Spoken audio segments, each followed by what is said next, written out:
Bonjour à toutes et à tous et bienvenue dans ce nouveau moment d'échange professionnel et de réflexion du Club HSE. Alors tout d'abord, j'espère que cela vous fait autant plaisir qu'à moi de nous retrouver pour ce jour exceptionnel où on va pouvoir parler d'un sujet sérieux et en même temps, j'espère aussi que vous avez pu profiter des ponts et du beau temps.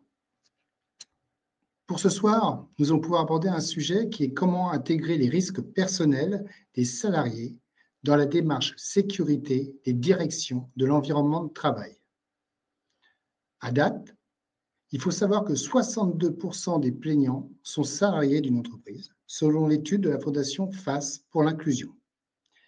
En parallèle, ce sujet est d'importance et relève peut-être du Code du travail, qui nous dirige, entre autres. Nous allons donc aborder ce sujet, non pas d'un point de vue émotionnel, mais d'un point de vue factuel, juridique, dans un cadre professionnel. Ce sujet concerne tout le monde. Il est non-genré et concerne à la fois des conséquences physiques et peut avoir des conséquences morales. Il y a donc un véritable impact sur la productivité et sur les risques en entreprise. Pour échanger dans le cadre de ce club sur comment intégrer les risques personnels des salariés dans la démarche DET, j'ai le plaisir de réfléchir avec vous, d'échanger avec vous, en compagnie notamment de Manon. Manon, je vais te laisser la parole pour te présenter. Bonjour à tous, Manon Chabot. Merci Julien pour l'introduction, responsable des services généraux chez Arcus. Donc Arcus qui est une entreprise qui fabrique des blindés. Très heureuse aujourd'hui d'être ici avec vous pour échanger sur ces sujets. Donc nous avons aujourd'hui aussi avec nous Sébastien. Sébastien, je te laisse la parole. Merci Manon, merci Julien pour la présentation et ravi d'être présent aujourd'hui autour de cette table. Donc, je me présente Sébastien Nemry, je suis responsable sûreté sécurité au sein de la direction immobilière et services généraux du groupe Egis, voilà, avec une expérience de 15 ans dans les métiers de la sécurité et de la sûreté. On a également le plaisir et l'honneur d'avoir Maître Deger Ribeiro avec nous aujourd'hui, que je vais laisser se présenter. Je vous remercie. Bonjour à tous. Donc, Clarisse Deger-Ribeiro. Je suis avocat associée et fondatrice du cabinet Lexa Avocat. Et je remercie d'ores et déjà Monsieur Julien Fouché pour m'avoir invité et m'avoir convié donc, à ce webinaire. Mon cabinet est dédié au droit des affaires et il accompagne les entreprises, donc les entreprises de toute taille, notamment donc, en droit commercial, en droit des transports et également en droit social. Et du coup, donc, on peut intervenir dans le cadre de contentieux et aussi en dehors de tout contentieux. Je vous remercie. Merci à vous. Pour ma part, je suis le directeur immobilier en environnement de travail de HubCop, coopérative à mission, présente dans 23 pays, regroupant 3000 salariés, qui intervient à travers des solutions économiques à caractère social et territorial, comme le chèque déjeuner par exemple. Alors, pour notre sujet, nous allons pouvoir échanger en deux parties.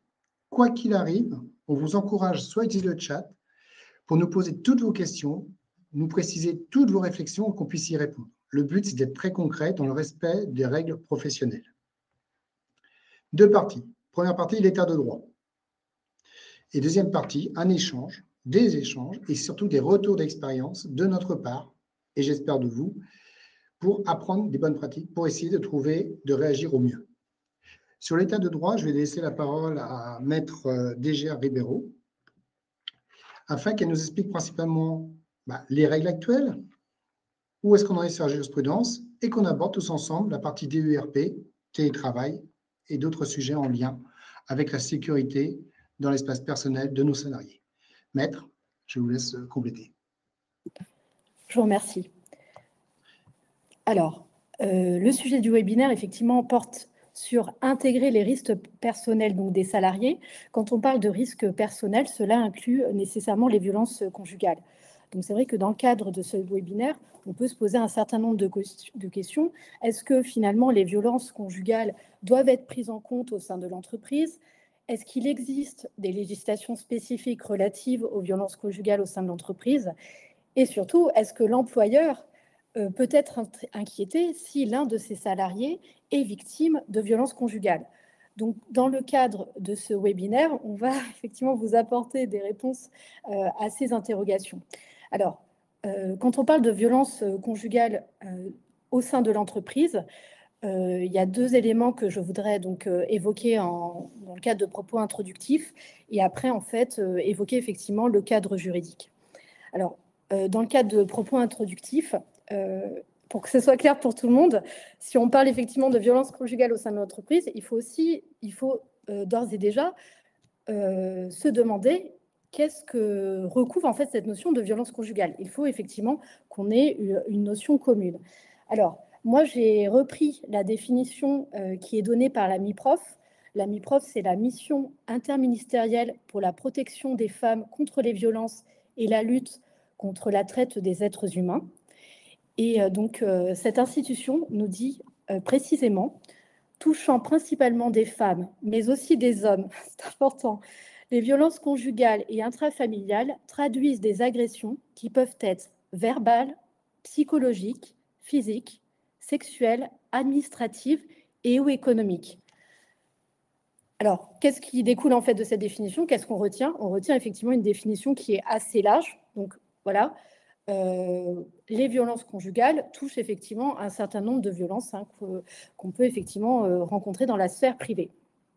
Ce qui est intéressant par rapport à cette définition, c'est que la doctrine, elle rajoute effectivement un autre type de violence, c'est la cyberviolence, c'est-à-dire que aussi, via des techniques d'information, de communication, les réseaux sociaux, mails, téléphones, etc., on peut aussi être victime donc, de cyberviolence. Donc aujourd'hui, ce qu'il faut retenir, c'est qu'on a effectivement une notion extrêmement large. Deuxième point dans le cadre de ces propos introductifs, c'est pourquoi finalement on va évoquer la notion de violence conjugale au sein de l'entreprise. Donc il y a 4 grandes conséquences qui ont été en fait listées par la doctrine. Donc première conséquence, c'est que ces violences conjugales peuvent affecter directement le travail des salariés. Pourquoi? Parce qu'en fait, on peut avoir des retards, des absentéismes, perte de productivité. Donc, ça veut dire qu'il y a vraiment un impact. C'est pour ça qu'effectivement, ça peut relever en tout cas de la sphère de l'entreprise.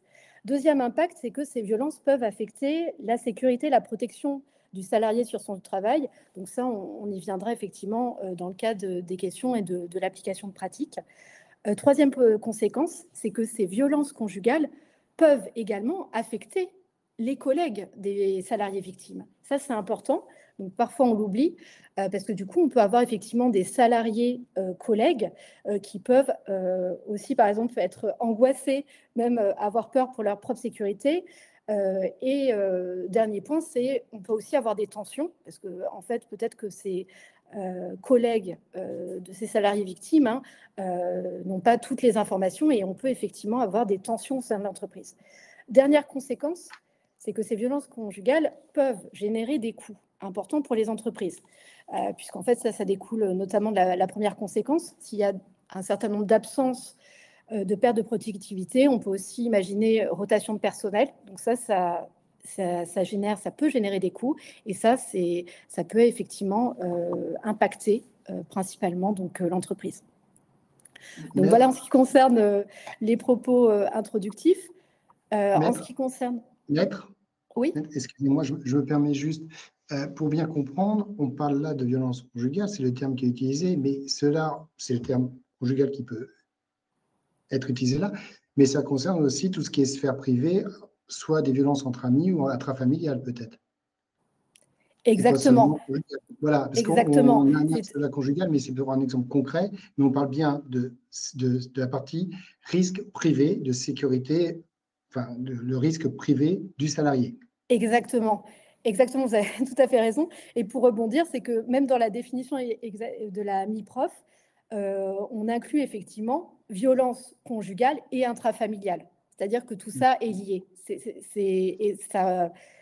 Ça découle effectivement directement de la définition. Donc, il n'y a pas de difficulté. C'est pour ça qu'on est vraiment dans une conception large. Voilà. D'accord. Pour ma part, moi, ce que j'ai compris à la lecture en préparant ce sujet, et je vous rejoins, il a été dit, pour information auprès de tous, que ces violences, ces risques personnels, ça impacte l'entreprise, comme vous le disiez, Maître. Et financièrement, selon une étude toujours de la Fondation FACE Inclusion, cela impacte à hauteur de 2% du PIB européen. On parle de 52 milliards de PIB, soit par des arrêts de travail, soit par des modalités de licenciement. Et donc là-dessus, je crois qu'il y a encore, c'est en construction où il y a des choses à peaufiner sur la partie licenciement ou sur la partie responsabilité de l'entreprise. Exactement, parce que du coup, comme on va le voir, en fait, la particularité aujourd'hui, c'est qu'il n'existe pas de dispositions en fait spécifiques, donc de dispositions qui vont directement en fait sanctionner l'employeur par rapport en fait à des violences conjugales qui seraient subies par l'un de ses salariés. C'est qu'en fait, on va regarder dans les dispositions générales si on peut rattacher effectivement un manquement de l'employeur à des dispositions générales pour essayer de le condamner. Et c'est toute la difficulté et la particularité effectivement de la législation aujourd'hui sur ce point. D'accord. Merci. Donc, je vais poursuivre je vous remercie, sur le cadre juridique. Je vous propose effectivement de développer ce cadre juridique en 3 parties, en évoquant d'abord le cadre juridique international, puisqu'on va le voir, en fait, c'est de cette base-là où, effectivement, on peut imaginer après une évolution de notre droit français. Dans une deuxième partie, le cadre juridique national. Et dans une troisième partie, notre jurisprudence nationale. C'est-à-dire, voilà, est-ce que l'employeur peut être inquiété, ou est-ce qu'il a déjà été inquiété sur ce sujet-là? Alors, en ce qui concerne le cadre juridique international, la particularité, c'est que sur ce point, sur cette notion de violence conjugale au sein de l'entreprise, on a aujourd'hui une convention de l'Organisation internationale du travail, donc de l'OIT. C'est une convention numéro 190 qui donc concerne l'élimination de la violence et du harcèlement dans le monde du travail. Elle a été officiellement adoptée le 21 juin 2019 et est entrée en vigueur le 25 juin 2021. Donc voilà, c'est quand même assez récent. Et ce qui est intéressant dans cette convention internationale, c'est que du coup, on va avoir des dispositions qui vont intéresser donc notre sujet. Alors, première chose, c'est la particularité en fait des notions qui sont intégrées, qui ont été reprises dans cette convention internationale. On parle de violence domestique et on ne parle pas effectivement de cette notion de violence conjugale. Parce que comme on est effectivement en droit international, il faut effectivement que la notion qui soit retenue puisse après être appliquée et être comprise en fait dans tous les États membres. Donc voilà, on a cette petite particularité, en tout cas on a cette notion de violence domestique. Donc on nous dit dans cette convention internationale que la violence domestique peut se répercuter sur l'emploi, la productivité, ainsi que sur la santé et la sécurité.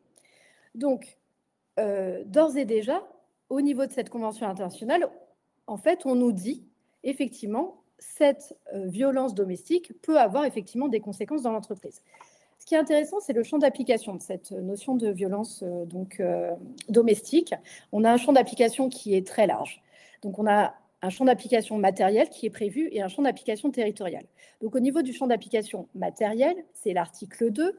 Ça veut dire qu'en fait, au niveau international, on va nous dire, en fait, à qui peut s'appliquer cette notion? Est-ce que ça s'applique à tous les travailleurs, les stagiaires, etc. Et là, on a une définition qui est extrêmement large, donc article 2 de la Convention. Ça s'applique effectivement aux travailleurs, aux salariés, tels que définis par la législation et pratiques nationales, les personnes qui travaillent, quel que soit leur statut contractuel, les personnes en formation, les personnes bénévoles, les candidats à un emploi, les individus exerçant l'autorité. Donc, on a effectivement un champ d'application qui est extrêmement large. C'est ce champ qui a été retenu. En ce qui concerne, donc, ça c'est le champ d'application matériel. En ce qui concerne le champ d'application territorial, là encore, on est dans une logique vraiment de pouvoir toucher effectivement tous les salariés, puisqu'il y a un certain nombre d'espaces de travail qui sont concernés, puisque au-delà du lieu du travail, en fait, on a tous les lieux qui concernent le travailleur quand il prend ses pauses ou ses repas, quand il utilise aussi les installations sanitaires, salles d'eau ou vestiaires, à l'occasion de ses déplacements, de ses formations, événements, etc. S'il dispose d'un logement fourni par l'employeur, on va aussi appliquer la convention. Et enfin, entre les trajets Donc, pendant les trajets entre son domicile et le lieu de travail, la convention s'applique.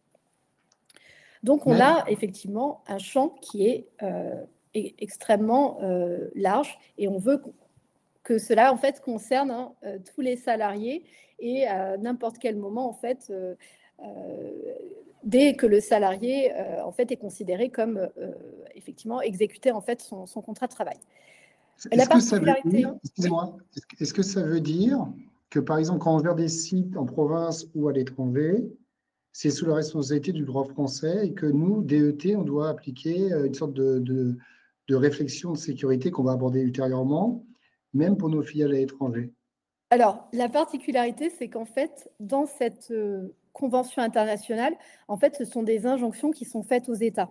Et ça, c'était mon dernier point. C'est-à-dire qu'en fait, les États se sont réunis autour d'une table pour en fait décider qu'effectivement les violences conjugales doivent être prises en compte.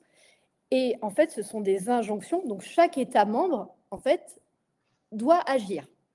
Et on le verra, ce qui s'est passé par rapport au droit français, c'est que l'État français a considéré que finalement, on avait suffisamment de dispositions dans notre droit français et qu'on n'avait pas effectivement à légiférer sur cette question-là.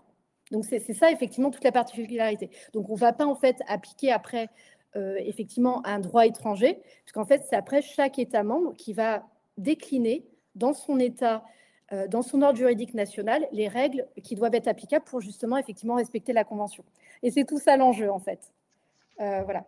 Donc, peut-être pour en fait compléter par rapport à cette convention donc internationale, et c'est ce qui vient d'être indiqué, c'est qu'on a des injonctions qui sont faites aux États membres, et c'est après aux États membres, effectivement, de vérifier dans leur ordre juridique national s'ils ont bien toutes des dispositions nécessaires pour effectivement que les violences conjugales donc soient encadrées et que n'impactent pas le cadre du travail et soient éventuellement sanctionnés le cas échéant. Voilà. La particularité au niveau international, c'est qu'il y a, en plus de cette convention internationale qui s'adresse effectivement aux États membres, on a une recommandation.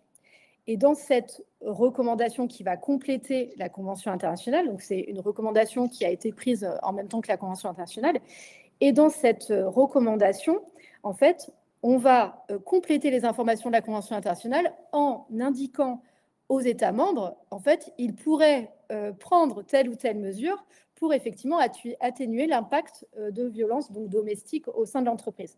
Donc, qu'est-ce qu'elle nous dit, cette recommandation? Elle nous dit les employeurs pourraient éventuellement accorder des congés pour les victimes, des victimes qui ont été identifiées, on pourrait accorder des congés, on pourrait leur proposer des modalités de travail flexibles, une protection temporaire.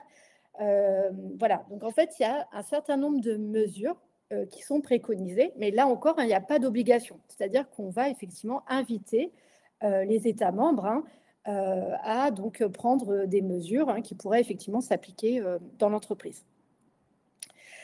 Et ce qui est intéressant dans la recommandation, c'est qu'on nous dit, c'est donc le point 19 de la recommandation, c'est que les auteurs de violences, de ce type de violence, devraient être tenus responsables.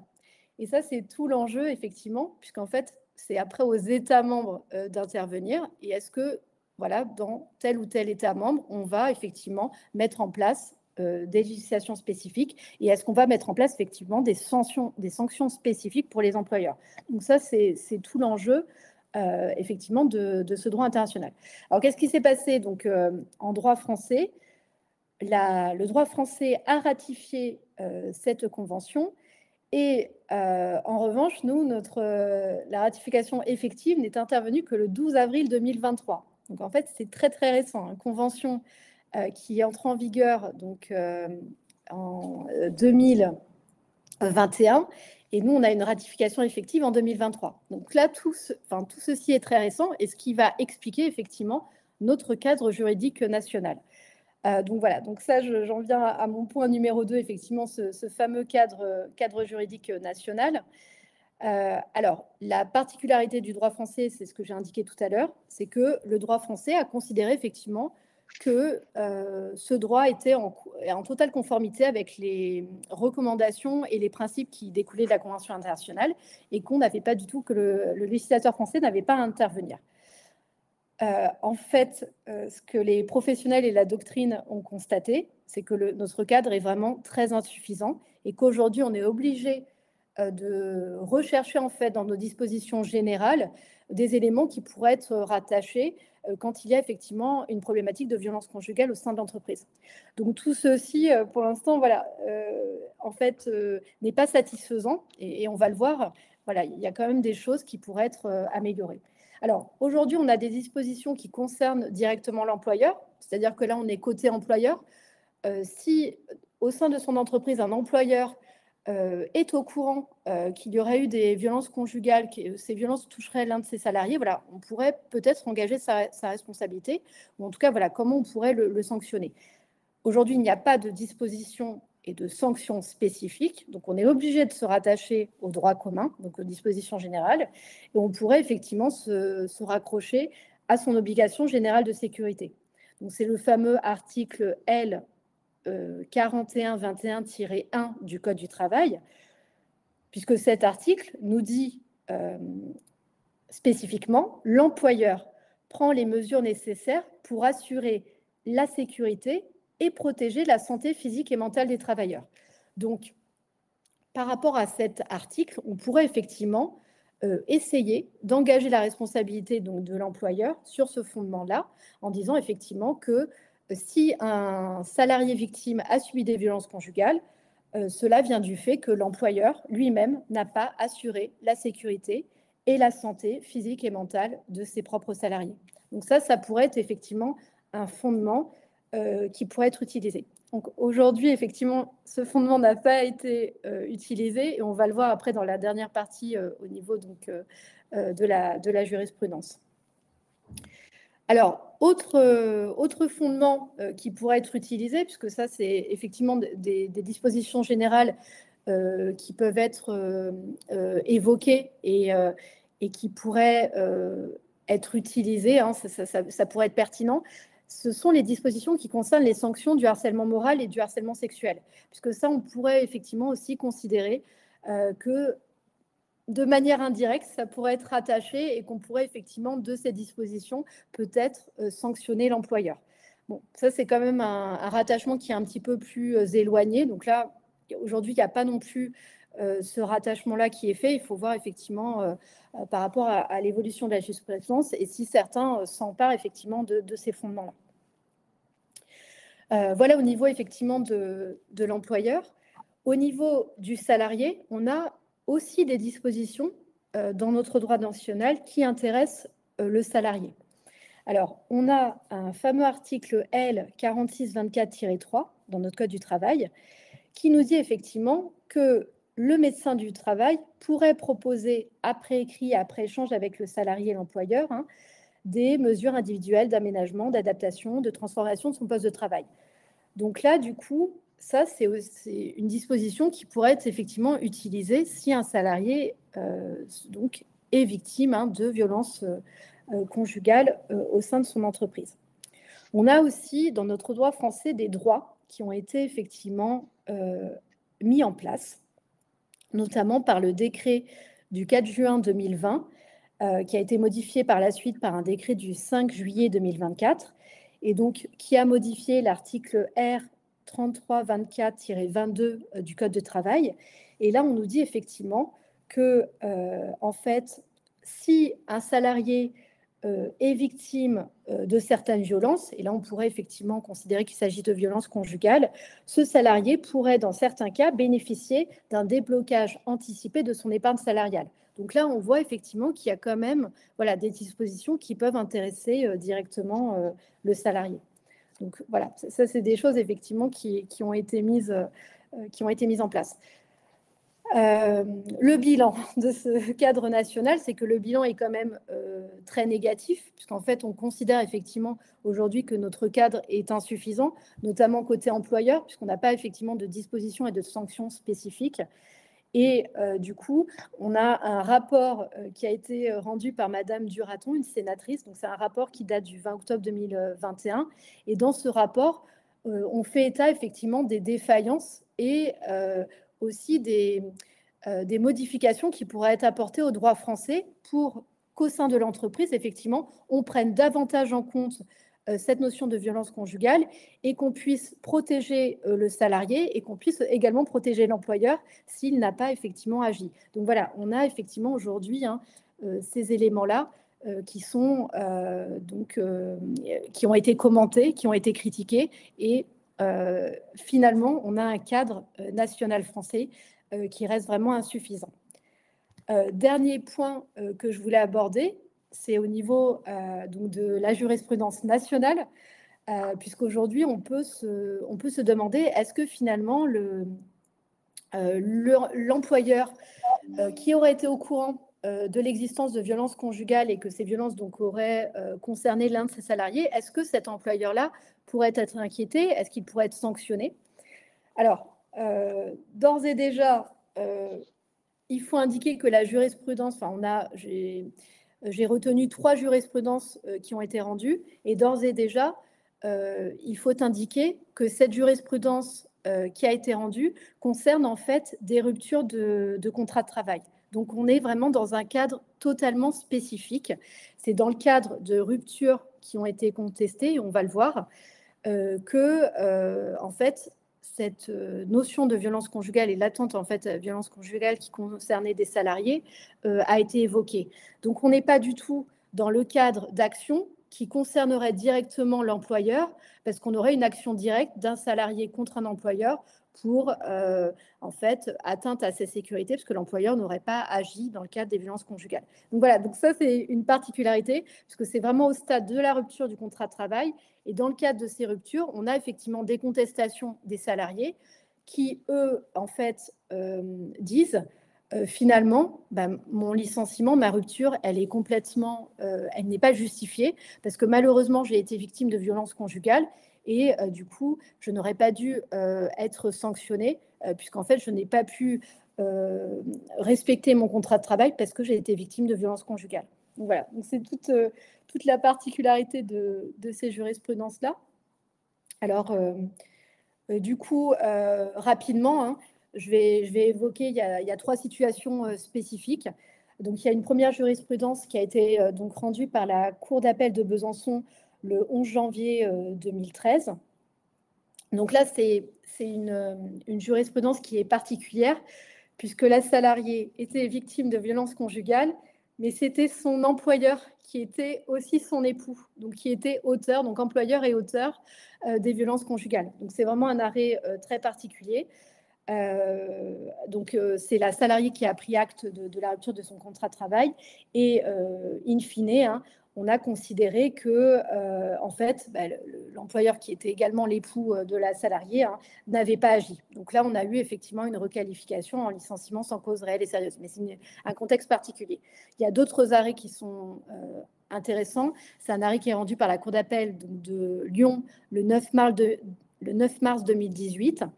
Là, ça concernait en fait une contestation d'un licenciement pour motif économique. Donc la salariée indiquait effectivement qu'elle contestait ce licenciement, puisque finalement, ce licenciement était dû au fait qu'elle était victime de violences conjugales. Et dans cette jurisprudence spécifique, les magistrats n'ont pas du tout condamné en fait l'employeur. Il n'a pas eu de requalification du licenciement, parce que les magistrats ont indiqué en l'absence de tout élément probant concernant les torts de l'employeur. Qu'est-ce que ça veut dire? Ça veut dire que, en fait, la salariée n'a pas été en mesure de prouver que l'employeur avait commis des manquements et que, manifestement, il était au courant, effectivement, des violences conjugales. Donc ça, c'est un arrêt important, puisque l'absence de preuves entraîne, en fait, l'absence de condamnation de l'employeur. Dernière jurisprudence, c'est une jurisprudence aussi qui était intéressante, c'est rendu par la Cour d'appel de Besançon le 6 décembre 2022. Donc là, il y a une contestation aussi d'un licenciement pour cause, donc c'est un licenciement pour cause réelle et sérieuse, et le salarié avait contesté ce licenciement. Alors là, la particularité, c'est que dans cet arrêt, la condamnation, l'employeur a été condamné, ça veut dire qu'en fait, on a requalifié le licenciement. Le licenciement a été qualifié de nul. Pourquoi? Parce que là, en fait, il y a eu tout un contexte. L'employeur était au courant des violences conjugales. Il avait été informé par courrier par son salarié avec des éléments, des motivations extrêmement, des éléments extrêmement précis. Et à la suite de ça, l'employeur n'a rien fait. Et pire que ça, il a en fait convoqué le salarié à un entretien pour le licenciement. Donc voilà, donc là, on a effectivement un arrêt particulier puisque l'employeur avait été informé, défaut de réaction et automatiquement lettre de licenciement. Voilà, donc pour terminer, effectivement, on a quand même une jurisprudence qui reste quand même plutôt favorable pour l'employeur aujourd'hui, du fait en fait de l'absence de dispositions spécifiques. Et c'est très difficile effectivement de se raccrocher aux dispositions générales. Voilà, je vous remercie. Merci, Maître. Dans cet échange, en fait, on s'aperçoit que c'est bien un sujet porté par la RH. Il n'y a pas de... C'est évident. Mais nous, au niveau de l'environnement de travail, quand on vous entend, on voit bien que la jurisprudence est en construction et qu'on attend quand même soit des preuves, soit des absences de preuves, soit des actions de l'employeur au niveau de la sécurité. La question qui se pose là, quand on vous écoute, c'est quid du document unique d'évaluation des risques? Est-ce qu'il y a des difficultés entre l'obligation de sécurité et l'impact sur la vie privée? Quid vis-à-vis du télétravail?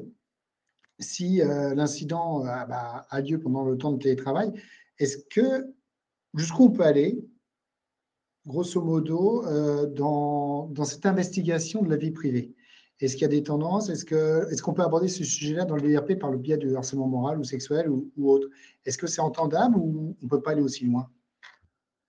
Je ne sais pas si vous pouvez nous éclairer. Ah, votre micro est coupé, Maître. Oui, je vous remercie. Oui, alors aujourd'hui, effectivement, on pourrait en fait l'intégrer dans le DURP, puisqu'en fait, c'est des notions, effectivement, qui peuvent concerner directement la santé et la sécurité sur le lieu de travail. Donc ça peut être totalement intégré. Après, je rebondis sur la notion de télétravail. Alors, télétravail, on a aujourd'hui des dispositions spécifiques qui ont été intégrées dans notre Code du travail, et on nous dit, et ça c'est expressément prévu, hein, on nous dit aujourd'hui, l'accident survenu sur le lieu de travail où était exercé le télétravail est présumé être un accident du travail. Donc, qu'est-ce que cela signifie? Cela signifie qu'on pourrait effectivement rattacher en fait le fait qu'un salarié soit victime de violences conjugales sur l'exercice en fait du lieu de télétravail, puisque après par l'interprétation de l'article de la loi, on pourrait le rattacher effectivement à un accident du travail. Donc ça serait tout à fait possible. Alors, en fait, après, on pourrait se demander effectivement quels seraient les moyens qui pourraient être mis en place par l'employeur, puisque là, effectivement, la problématique des violences conjugales, c'est que ça peut toucher effectivement la sphère privée, et on peut se demander est-ce que finalement on bascule ou pas dans la vie privée du salarié. Donc là, on pourrait effectivement proposer par exemple des systèmes d'alerte, proposer aussi aux salariés des numéros de contact d'urgence au sein de l'entreprise. Ça pourrait tout à fait être mis en place et c'est tout à fait légal. Et la chose, en fait, un élément qui a été envisagé par la doctrine, c'est que si l'employeur est au courant de violences conjugales sur donc effectivement ce lieu spécifique, donc en matière de télétravail, on pourrait imaginer effectivement que l'employeur replace le salarié sur le lieu de travail pour effectivement éviter qu'il y ait ces violences conjugales qui soient subies. Donc ça, en fait, il faudrait peut-être revoir en fait le système de télétravail pour ce salarié. Voilà, ça pourrait être tout à fait envisageable. D'accord, merci. Comme on sait qu'on passe environ 2/3 de son temps sur le lieu de travail, c'est évidemment, on est vraiment sur du care, de la santé, et donc la question se pose vraiment jusqu'à l'entreprise, jusqu'où elle peut aller. Sur la partie état de droit, donc merci pour votre état des lieux, Maître. On va passer maintenant sur des questions, des réflexions qu'on peut avoir, nous, dans les échanges et nos retours d'expérience vis-à-vis en tant que direction environnement de travail. Je vais initier la chose et je laisse chacun rebondir et chacun apporter son expérience là-dessus et n'hésitez pas aussi à apporter vos précisions et votre expertise. Nous avons le cas de figure, par exemple, de la Safe Place. La safe place, c'est votre lieu de travail. En tant que direction de travail, vous gérez un bâtiment. Et est-ce qu'on peut se poser, est-ce que ce site peut être une safe place, un lieu sécurisé? Un exemple concret qui a été mis en place, c'est par exemple au moment du confinement qu'un code a été donné aux salariés permettant, en cas de problème personnel, apportant un danger, nécessitant une protection, de venir sur le lieu de travail pendant le confinement et de demander de voir tel dossier. La procédure faisait que le fait de dire ça, l'équipe sécurité laissait entrer le salarié concerné, mais empêchait l'accompagnant d'entrer. Et toute une procédure derrière pour appeler les polices et autres, tout en sécurisant le salarié. Ce sont des mots-clés, ce sont des choses de bonne pratique, à mon sens, qui ont été faites au moment du confinement. Est-ce que, pour le coup, on est dans notre droit? Est-ce qu'on ne va pas trop loin? On est sur du bon sens? On n'a pas de sujet particulier? Est-ce qu'il faut accompagner également la salariée jusqu'au dépôt de plainte dans ce cadre-là? Ou on met en sécurité, on appelle la police et on peut laisser passer et on laisse faire le travail? Je ne sais pas si vous pouvez nous répondre. Oui, je vous remercie. J'ai apporté, oui, plusieurs éléments de réponse. Alors, d'abord, effectivement, il faut assurer la sécurité sur site. Même certaines entreprises ont mis en place, par exemple, des espaces protégés avec des accès contrôlés, des caméras, etc. Donc, on a effectivement l'obligation d'assurer la sécurité. Après, l'entreprise peut, de manière générale, refuser à quelqu'un d'entrer, déjà, si cette personne n'a pas le statut salarié, et si cette personne peut, être un danger pour l'entreprise ou représenter un danger pour un salarié spécifiquement. Donc ça, c'est tout à fait légal, puisque en fait, on doit quand même assurer la sécurité de manière générale. Après, tout ce qui concerne en fait j'ai envie de dire la communication d'informations qui auraient été collectées par ces agents de sécurité, là c'est beaucoup plus complexe, puisqu'en fait il y a quand même des obligations de confidentialité, c'est-à-dire que en fait un certain nombre d'informations qui peuvent être confiées relèveraient de prime abord de cette confidentialité. Donc, ce qu'il faudrait pour éviter toute problématique ou tout, en tout cas, contentieux par rapport à ces éléments qui toucheraient en fait des éléments de vie privée, il faudrait avoir l'accord du salarié. Ça, c'est très important. C'est-à-dire que dès qu'on a l'accord effectivement du salarié, on pourrait effectivement communiquer ces informations. Après, ce qui existe dans notre droit français, c'est qu'il existe des obligations de dénonciation quand une personne est au courant, par exemple, que une autre personne est victime ou va être victime effectivement d'un crime. Donc voilà, on a effectivement ces possibilités-là. C'est-à-dire que soit on obtient l'accord du salarié, on se protège, puisque du coup l'information, elle est plus considérée comme confidentielle, puisqu'on a eu l'accord du salarié et elle peut être communiquée. Soit on rentre dans le cadre du dispositif légal, c'est-à-dire est-ce qu'on n'est pas soumis à une obligation de dénonciation. Donc, c'est ces éléments-là qui peuvent être utilisés. D'accord, merci. Est-ce qu'il y aurait des sujets complémentaires, Manon ou Sébastien? Alors, oui, effectivement, là on parlait des agents de sécurité. Donc, si on va voir les carnets de consignes, et j'ai fait l'exercice, je suis allée fouiller un petit peu, souvent ça reste assez global dans les sujets, voilà, les consignes concernant des agressions, des insultes, tentatives d'intrusion, avec un mode opératoire propre à chaque entreprise à respecter, avec en général un contact qui doit être fait rapidement pour prévenir le responsable du site, le responsable sécurité du site, par exemple. Donc, si un agent de sécurité, par exemple, est au courant d'un de ces sujets où une violence se passe sous ses yeux, mais quelque part lié à du personnel, un conjoint envers un salarié, par exemple à l'accueil, est-ce que dans ces cas-là, il se doit de prévenir? J'ai ma petite idée sur le sujet. Et est-ce que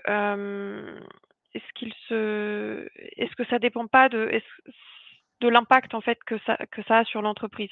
Parce que si ça reste du personnel, on le disait, la frontière peut être un petit peu fine. Est-ce qu'il se doit de prévenir la police?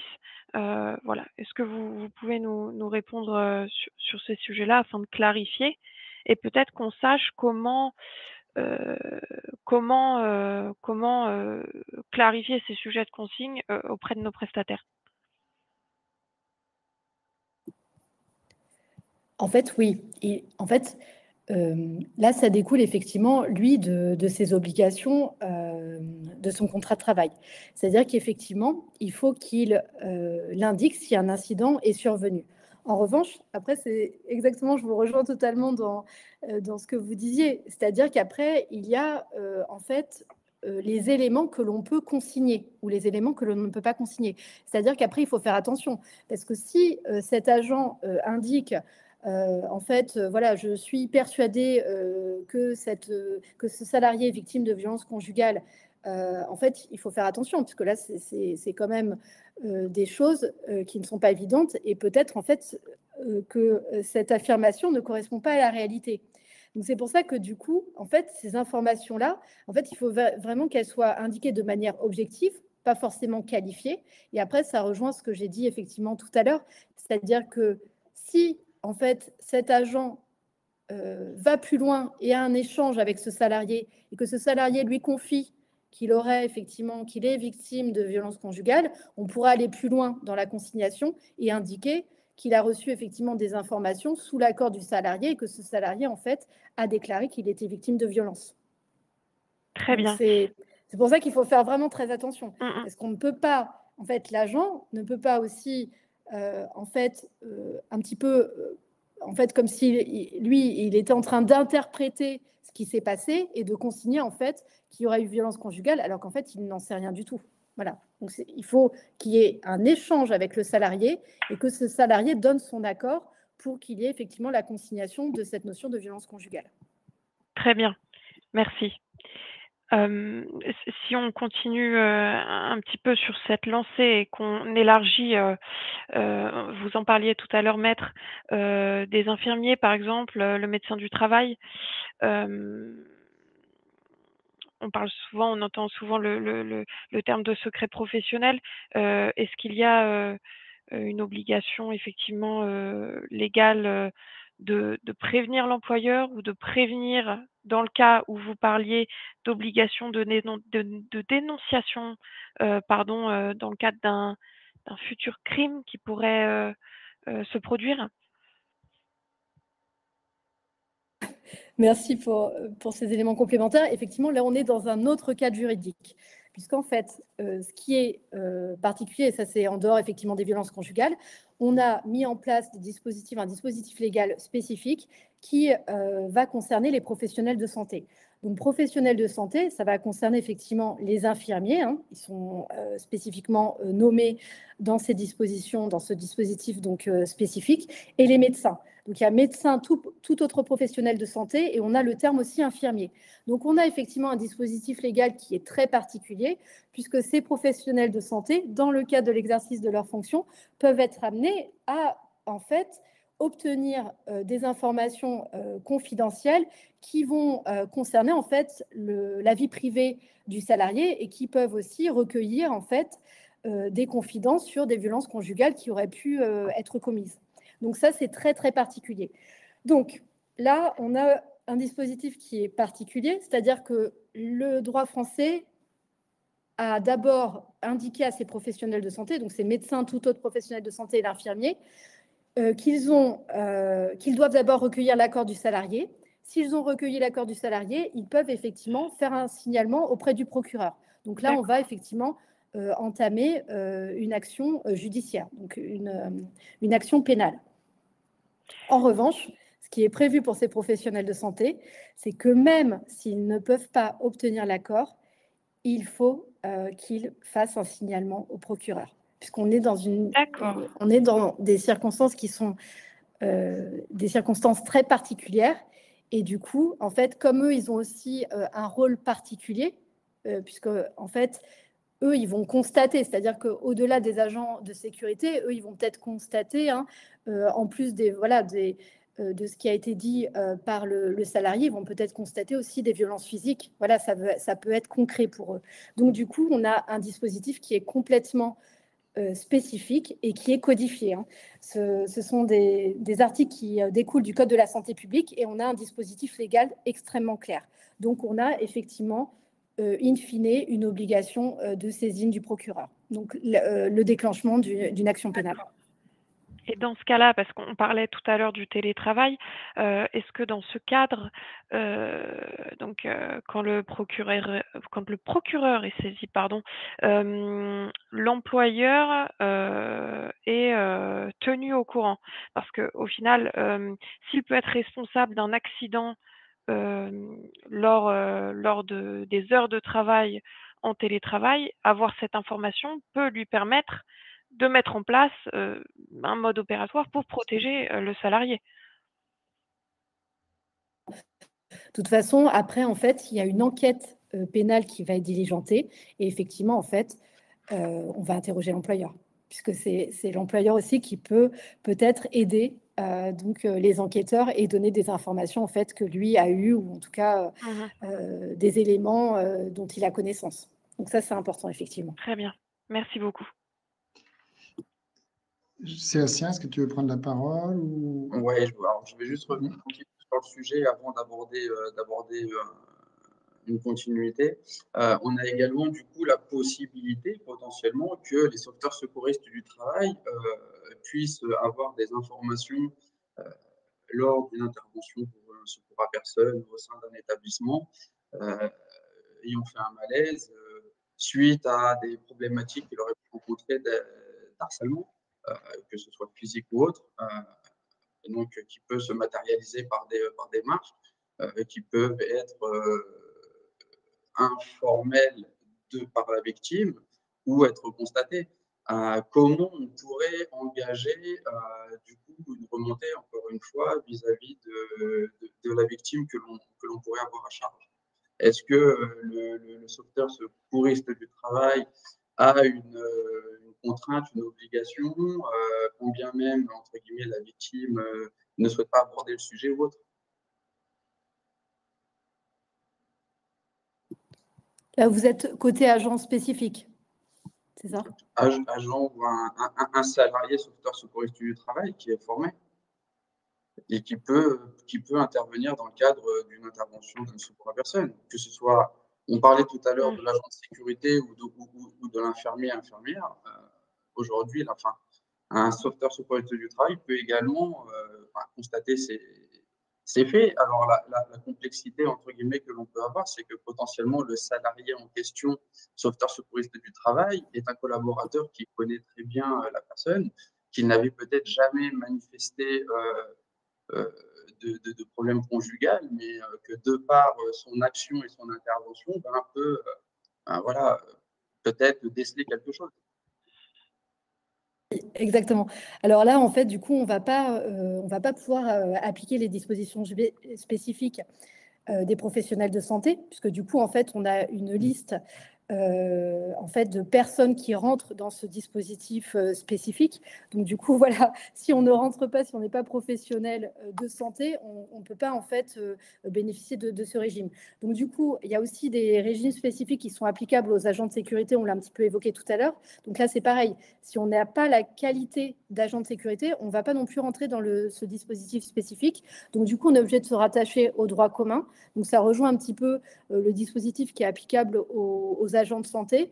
Donc, c'est d'abord, en fait, recueillir l'accord du salarié si on va dans le détail de l'incident. Si on a pas d'accord de salarié, on ne peut pas en fait effectivement aller dans le détail de l'incident si on est sur des éléments de la vie privée, puisqu'on pourrait nous reprocher effectivement d'avoir en fait dévoilé des éléments de la vie privée du salarié. Donc toujours l'accord du salarié. Et après, on retombe sur les dispositions effectivement de droit commun. Est-ce que ce salarié pourrait être considéré comme tenu d'une obligation de dénonciation? Voilà. Donc là, du coup, c'est spécifique parce qu'en fait, il faudrait que ce salarié quand même ait la certitude que les violences conjugales ont été commises. La question que je me pose, Voilà. excuse-moi Sébastien, je me permets de rebondir et de préciser, moi, je n'ai pas des salariés SIAP ou infirmiers, mais j'ai des prestataires, des partenaires. Là, la relation n'est pas en code du travail, mais en code contractuel. Comment ça se passe? Est-ce que mon prestataire qui n'a pas été jusqu'au bout du job, il est informé ou voilà, ou même pire que ça, moi j'ai connu la situation où le prestataire est tombé amoureux d'une femme mariée, salariée, et le mari est venu, ils ont réglé leur affaire à l'extérieur du bâtiment. Vous êtes d'accord? Petit A, ma première question, c'est un prestataire, s'il ne va pas jusqu'au bout de la démarche, est-ce que ça casse le contrat ou pas? Est-ce que je peux considérer que c'est une faute? Parce que ça met aussi en cause mon domaine en tant que DET. Et deuxième point, qui est un peu parallèle, un cas de figure de risque personnel entre un prestataire, une salariée et le mari de cette dernière, ou le conjoint si vous préférez, en fonction, on est d'accord que si ça se situe en dehors du lieu de travail, en dehors du temps de travail, moi, je n'ai aucune obligation. Sauf à prévenir peut-être le patron du prestataire et lui dire de faire bouger. Exactement. En fait, pour rebondir sur ce qui a été indiqué à la fin de votre intervention, c'est exactement ça. C'est-à-dire que si on est totalement en dehors, effectivement, de l'entreprise, là, ça relève, ces faits sont considérés comme relevés intégralement de la sphère privée, et là, ça n'intéresse pas l'entreprise. Donc, effectivement, il n'y a aucune obligation et aucun élément qui doit être révélé. En fait, là, on est vraiment dans la sphère totalement privée. Donc là, du coup, il n'y a pas d'obligation spécifique. Alors, concernant le maintien du contrat, en fait, au niveau contractuel, on va pouvoir en fait sanctionner le contrat ou effectivement sanctionner le partenaire si c'est prévu dans le contrat.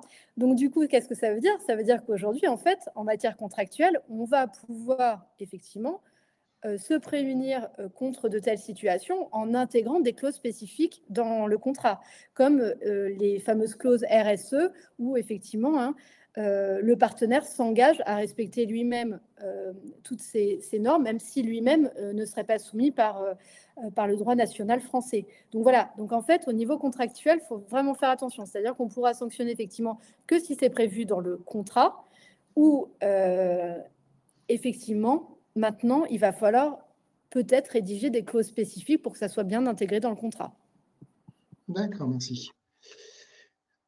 Est-ce que je voudrais aussi aborder un autre sujet, parce que le temps passe, et il y a un sujet qui peut être intéressant, c'est notre relation avec la personne concernée. C'est-à-dire que la personne vient nous voir, elle a un téléphone portable professionnel, un PC professionnel, vous parliez de cyberharcèlement.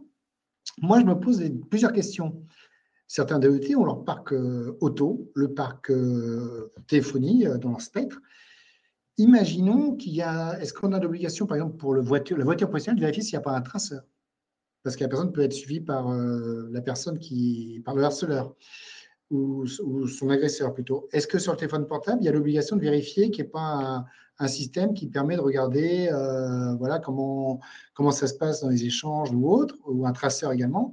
Et puis, inversement, la personne concernée, qui est salariée chez nous, elle vient me voir, elle me dit, voilà, elle annonce le fait qu'elle a un risque personnel. Elle me demande des éléments de preuve. Comment ça se passe? Est-ce que je peux? Est-ce qu'il y a le RGPD? Est-ce qu'il y a une procédure? Est-ce que je peux dire non? Oui. Alors, concernant un éventuel système de traceur, ou en tout cas, effectivement, avoir donc une surveillance spécifique, là, du coup, on ne pourrait pas mettre en place ce dispositif parce que ça serait attentatoire, en fait, à la vie privée du salarié. Je me la suis mal seule... exprimé, je me suis mal exprimé, mais c'est vérifier qu'il n'y a pas de traceur, pardon. Alors, de toute façon, ça rejoint ce que j'allais dire en Pardon. deuxième point. Alors, voilà, la vérification, donc en tout cas, de prime abord, l'employeur ne pourrait pas effectivement mettre en place de tels procédés. La seule possibilité, effectivement, c'est qu'il y ait un entretien entre l'employeur et le salarié et qu'effectivement, à la suite en fait, de cet entretien, si effectivement le salarié confie à l'employeur que potentiellement il serait victime de violences conjugales, que là, on pourrait mettre des procédés en place. Mais on ne pourrait pas le faire sans en fait avoir des éléments du salarié. C'est ça qui est important. D'accord. Parce que du coup, là, voilà, on ne pourrait pas non plus reprocher à l'employeur de ne pas avoir mis en place des mesures, puisque là, en fait, le salarié pourrait reprocher effectivement qu'il y ait une atteinte en fait, à sa vie privée. Donc, c'est pour ça que là, il faut être très prudent sur ce type de situation. Il faut vraiment qu'il y ait un entretien, voilà, que ce soit clair entre le salarié et l'employeur, que l'employeur recueille bien les informations du salarié et que les deux se mettent d'accord, parce que ça, c'est important, pour qu'il n'y ait pas après d'action du salarié contre l'employeur, qu'il y ait vraiment une concertation. Et comme ça permettra aussi à l'employeur de justifier que cet employeur a mis en place une action spécifique. Et ça pourra aussi l'aider si, par exemple, il y a une atteinte ou une action du salarié en disant il y a une atteinte finalement à ma vie privée ou à des éléments en fait, de ma vie privée qui ont été pris en compte. Mais voilà, ça, il faut vraiment une concertation entre les deux parties. Faire attention. Merci.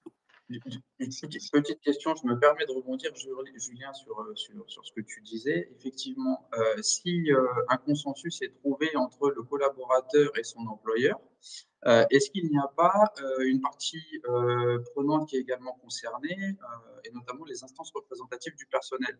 Est-ce qu'il n'y a pas obligation de devoir les informer de ces dispositions particulières qui seraient mises en place? Exactement.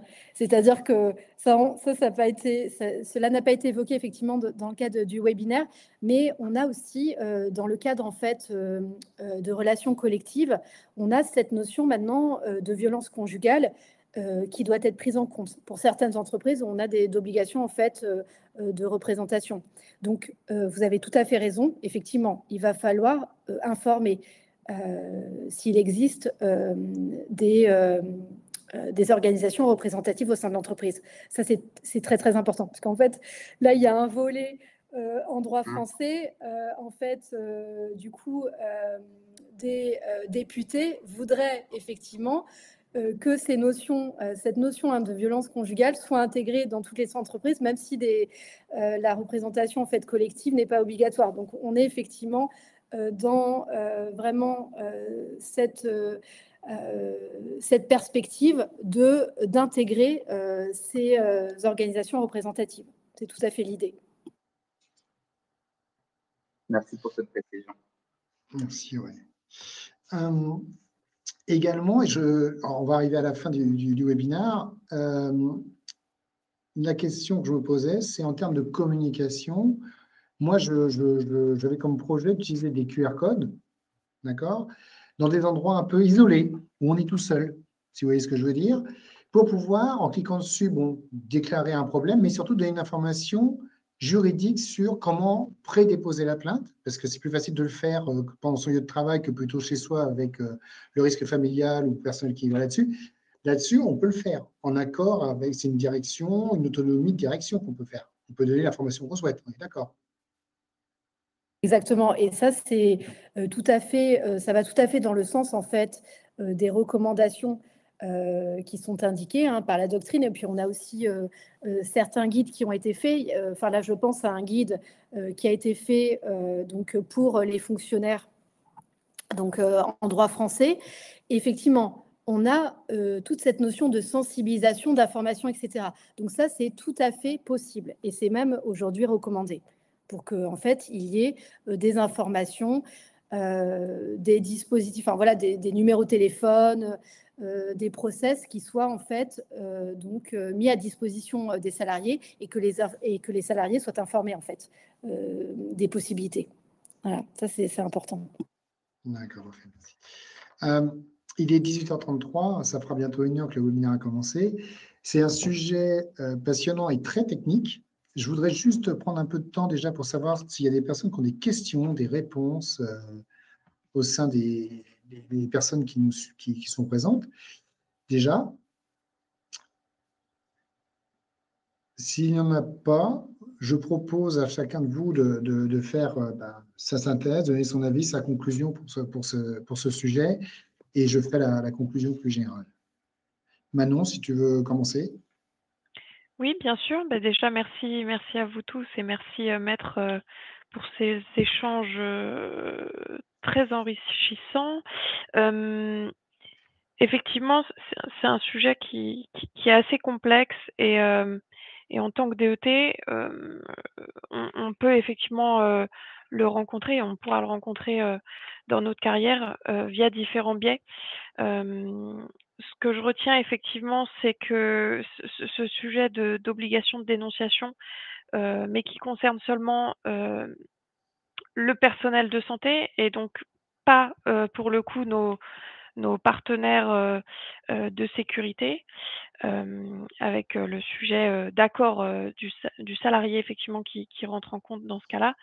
Mais je pense que on a effectivement du travail dans la clarification peut-être des procédures avec nos partenaires, et puis aussi réfléchir en interne de voilà tout ce qu'on peut mettre en place en respectant bien entendu toujours la limite entre la vie personnelle et la vie professionnelle. Oui, tout à fait. Sébastien ou Maître, si vous voulez dire quelques mots. Merci à tous déjà d'être présents aujourd'hui sur cet échange. Merci encore une fois, Maître, de votre intervention. Effectivement, je rejoins complètement Manon, un sujet complexe pour tous aujourd'hui, avec une limite assez compliquée, entre guillemets, à pouvoir déceler, de savoir quand est-ce qu'on peut agir, comment on peut agir, et dans quelles conditions et dans quel cadre. Voilà, les professionnels de la santé sont là aussi pour nous accompagner sur le sujet. Pas oublier d'échanger avec les RH autant que possible également. Il y a encore beaucoup de travail pour pouvoir améliorer les compétences et les activités de chacun dans nos cadres professionnels. En tout cas, encore une fois, merci à tous. Julien, je te laisse la parole. Maître, si vous voulez rajouter quelques mots. Oui, alors juste remercier effectivement toute l'équipe pour cette invitation et juste rebondir sur les obligations qui seraient imparties aux agents de sécurité. On a effectivement besoin de l'accord du salarié, mais en fait, ces agents de sécurité relèvent aussi du droit commun. Donc en fait, nous, hors agents de sécurité, hein, toute personne qui serait au courant qu'une autre personne est victime en fait d'un crime a une obligation de dénonciation. Si moi je suis au courant effectivement que dans mon entourage effectivement il y a une personne qui serait en fait potentiellement qui pourrait être atteinte par un crime, là en fait j'ai une obligation en fait légale de dénonciation qui touche en fait tout le monde. Donc ça c'est en dehors effectivement des agents de sécurité. Donc ça on pourrait s'emparer de cette disposition légale de droit commun. Et en dehors de cette disposition légale de droit commun qui concerne le crime, on a une disposition particulière, donc c'est pour ça que je le précise, parce que du coup, pour que ça soit bien clair, on a une obligation aussi de dénonciation en dehors du crime. Ça, c'est pour les mineurs, parce que ça a été mis en place effectivement pour la protection des mineurs. Si je suis informée effectivement d'un mauvais traitement, excessivement agression sexuelle, j'ai une obligation de dénonciation en tant que citoyen. Et ça concerne aussi toute personne qui n'est pas en mesure de se protéger en raison de son âge, d'une maladie, infirmité. Donc, c'est sur ce deuxième élément où on pourrait peut-être considérer que, en fait, ce salarié, peut-être, n'est pas en mesure de se protéger et que je rentrerai dans cette deuxième obligation légale de droit commun. Ça, voilà, c'est un débat qui reste ouvert parce que, bon, aujourd'hui, il n'y a pas de rattachement. Mais voilà, en fait, il faut quand même avoir à l'esprit, nous, on a quand même des obligations de droit commun de dénonciation et on pourrait peut-être s'en servir, voilà, comme tout citoyen, dans le cadre de ces violences conjugales. Je vous remercie. Merci pour la précision. Merci, Maître. En effet, ça confirme en fait que le sujet qu'on a abordé, il est complexe et il est en construction. Alors, j'espère surtout que ce webinaire a pu éclairer tout le monde. Je remercie principalement notre invité pour son éclairage juridique qui a été technique, mais pour ma part en tout cas pédagogique, et merci beaucoup. Je remercie aussi chacun pour ses questions et ses exemples. Moi, ce que je retiens, c'est que sur la partie, on doit intervenir auprès du prestataire d'un point de vue juridique, donc il y a une véritable démarche RSE quelque part, et en même temps, il y a un enjeu social sur ce sujet qui relève bien de la QVCT. Et la QVCT, c'est quand même le spectre de la DET. C'est dans notre spectre. Il faut qu'on en prenne conscience. Il faut faire ce qu'on peut. Il faut bien le faire, ni plus ni moins. On a essayé de faire au mieux, de vous accompagner dans votre réflexion sur ce sujet-là. Pour ma part, je vous remercie tous et toutes pour ce webinaire. Je vous donnerai rendez-vous pour les 50 ans de l'idée qui auront lieu prochainement. Et puis aussi, pour le deuxième semestre, nous allons aborder le sujet de la politique HSE, comment l'intégrer dans la politique immobilière ou dans un projet immobilier. Merci à vous tous et toutes et bonne soirée.